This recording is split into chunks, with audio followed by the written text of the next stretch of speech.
What it do, Dream Team? It's your boy Neal and Mackenzie. Back with another reaction video. We are back with our guy Russell Howard. I'm excited to show you the difference between the U.S. versus the U.K. Ebola news coverage. Oh my God, that was terrible. How big of a difference you think is going to be between the news coverage? A big difference. How you think the U.S. going to handle the news? Like, we're under attack.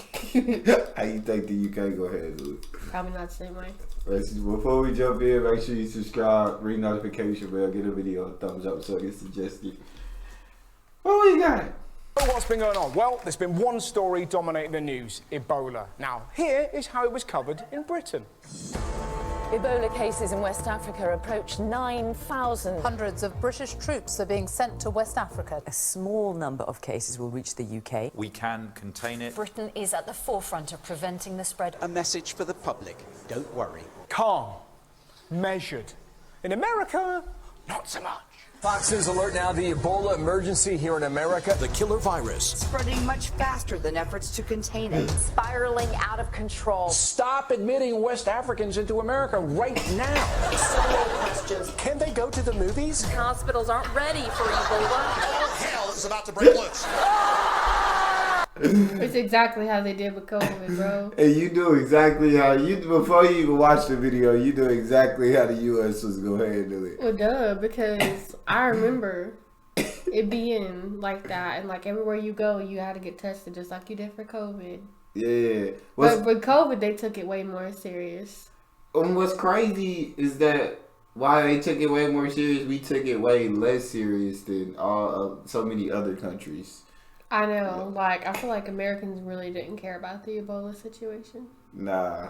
I just, like, didn't think twice about it, just like I still don't think twice about COVID. Yeah, I was going to say, with the COVID situation, it was like half of America cared, and then the other half didn't really believe in COVID. So yeah, but, like, the way they handled Ebola and COVID was, like, completely different.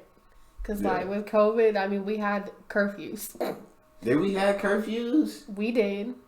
I don't think we did in Texas. In Georgia, we did, and if you were out past a certain time, then they would pull you over, and you had to have a note from your work. Oh, they kept saying that was going to happen, but it never happened in Texas. It did with us. It did? Yeah. You had to be, like, one of the workers, like... Yeah, I got pulled over multiple times, because I worked at Walmart at the time. I was a teenager, and I worked from 2 to 11.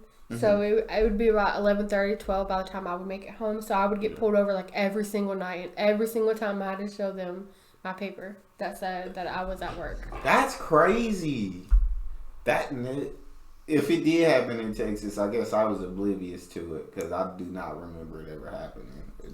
I never got pulled over or nothing for going out. Yeah, they had curfews and the masks were terrible. I did not like them. I understood. You know what I'm saying? I just didn't like it because I couldn't breathe in them jokers. No, and it happened to work in them and work like God. 10, 12-hour shifts in those. Oh my goodness. Bro. It literally like rubbed like my face like raw. I don't know how you did it in Walmart with the mask on for that long, bro.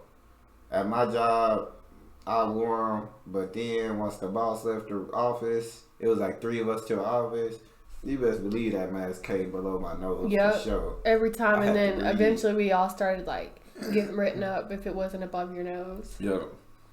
But at first, like, people would like do the same thing, like, oh, we'll wear it, but it's going like I'm gonna be able to breathe. Bro, it's just, and I like I said, I understand why it was a mask mandate. I understand it. It was just so difficult to breathe in a mask that it was annoying and frustrating. Yeah, it was like no matter where I didn't you like went. it.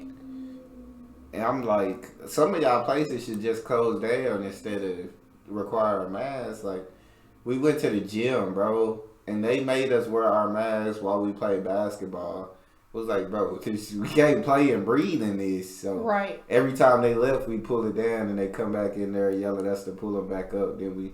like, no, like, y'all should just close the gym down because nobody's going to keep their mask on while playing basketball. Right. And then, like, you also obviously have, like, the people who would, like, get upset if you didn't wear your mask correctly or you weren't wearing one. You had, like, the Karens coming out and Yo. It never really bothered me. Like, I didn't want to wear one, so if you don't want to wear one, I understand it. Yo. Like, I'm just required to wear one at work, but if I wasn't, I wouldn't. And it's like, God, you head to the store or something, and you get to the store, you park, you like, God dang, I don't got no gosh dang mask in the car. Oh. Yep. I swear to God, I hated that. Like, I got to the point where I just bought, like, big packs and kept them in my car at all times, because, like, I had to have one for work, and I had to have one for anywhere I went into. You especially had to have one if you had to go into the hospitals or anything. But then at that time, they weren't letting any visitors come in unless you were the patient yourself. Facts. Yeah. So as you can see, we just didn't like masks. Understood, but didn't like it. No, like my cousin had her baby when COVID first started. It had been going on for maybe like 2 months when she had her baby. Oh wow. And just to go in to see her baby, everybody had to have a mask on. You had to put sanitizer on, which made sense. Yeah. But you had to get your temperature tested, and you had to be like tested for COVID right then and there. Oh wow. Before they would let you go in. Okay. Yeah. Yeah. Let's get back to the. Sorry, we went on the big COVID. We know this about Ebola, but the situation was handled similarly. Yes. And the media have worked the American people into such a frenzy, some of them have taken to the streets. I mean, look at this guy. I love him, but I'm not sure he understands how Ebola spreads. I can't go to nobody's house and have some dinner at their house. I don't know what the hell they was doing. They might scratch their ass, got Ebola, and put some Ebola assness in the spaghetti. They might put Ebola ass in the spaghetti. Oh my God. And what if they rub their nuts on the garlic bread? What then? He's amazing. I could watch him for hours. Here he is, describing the outbreak. It says the person that has the Ebola in Dallas came in contact with 80 people. 80 people. Do you know how much that is? That's 2 40s, you son of a bitch.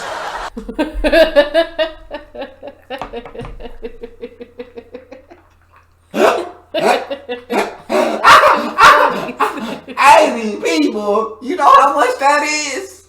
That's 240. You son of a. Oh my God.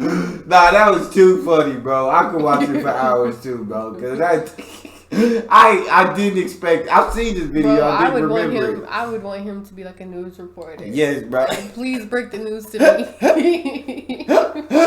I never heard that. 80 people. You know how much that is? That's 2 40s. I ain't seen nobody describe it like that. Ever in my life. I'm thinking like when he said like, you know how many people it is? I'm thinking, yeah, that's 80 80 people. people out here, me too. Bro, that was perfect, bro.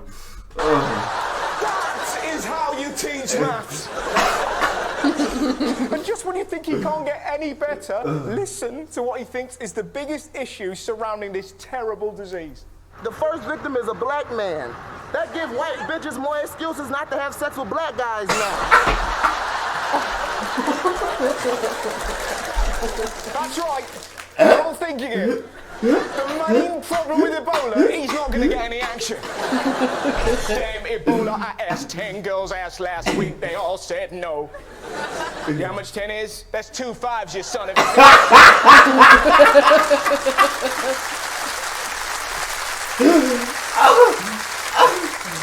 So how about Britain? How have we been dealing with the Ebola crisis? Well, the response over here has been a little bit more British.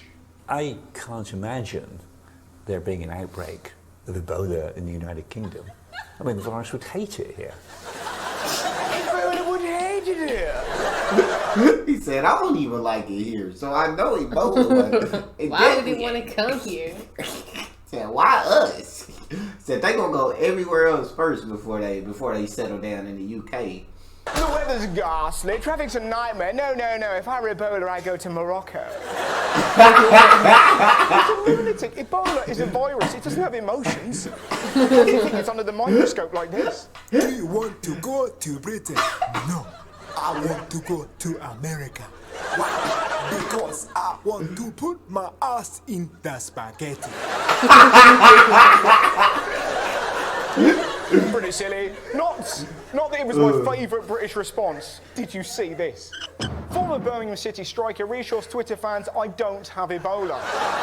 Why did he have to do this? Because his name is Delhi Adibola. Only in this country. Hope he's okay, because I heard Delhi Adibola.